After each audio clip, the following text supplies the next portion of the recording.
طبق تحلیل‌های عالمان کل دریاهای تاجیکستان دارای بیش از 60 نمود ماهی میباشند. در دریاهای کوهی شیرماهی، گلماهی و دیگر نمودها را میتوان واخورد. از جمله آب دریای قره‌طاق تازه و مصفا و باد و هوای این موضع نظرربا است که رواج دادن ساحه ماهی پروری در این منطقه بسا مفید و درآمدناک میباشد. محض با نظر داشت امکانیت‌های خوبی سیاحی و امتیازهای دولتی در سمت ماهی پروری، حالا در موضع لبیجای خواجگی ماهی پروری احمد گلماهی فعالیت نموده ایستاده است.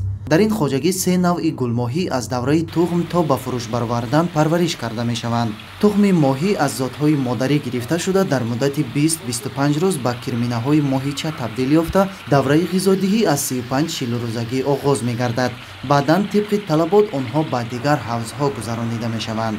عین حال در 21 حوض ما سه نوع گلماهی پرورش کرده ایستاده‌ایم و باز 20 حوض دیگر برای وسیع کردن شماره گلماهی ما تیار کرده ایستاده‌ایم. بعد از زیاد کردن شماره حوض‌ها کوشش می‌نماییم که بازارها را با گلماهی تامین نماییم.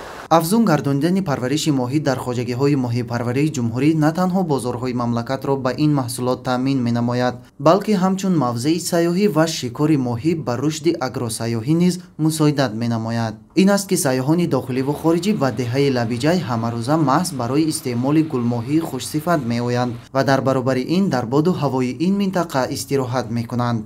ما قسمت‌هایی از مختلف از شهر دوشنبه را دیدیم. ما هم به عنوان دیدن و هم بحث سرمایه‌گذاری از ایران اومدیم. ولی خب بسیار خوبه، جذابه. از همه مهمتر مهمان دوستی دوستانه. تاجیکی‌ها مهمان دوست خوبی هستن.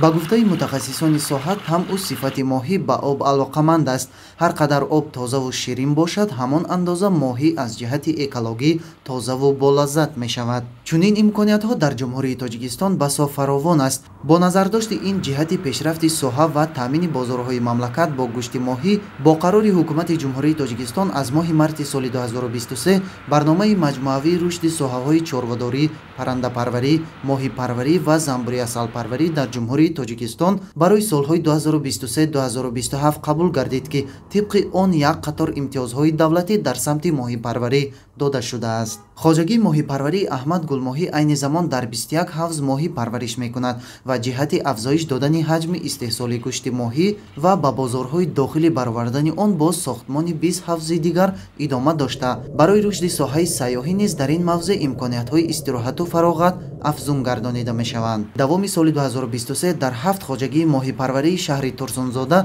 نزدیک 60 تن ماهی استحصال گردیده پیشنهاد خریداران کرده شده است. حالا خواجگیداران برای بیشتر نمودن استحصال این نوع محصولات در همکاری با مقامات اجرایی حاکمیت دولتی تدبیر اندیشی می نمایند.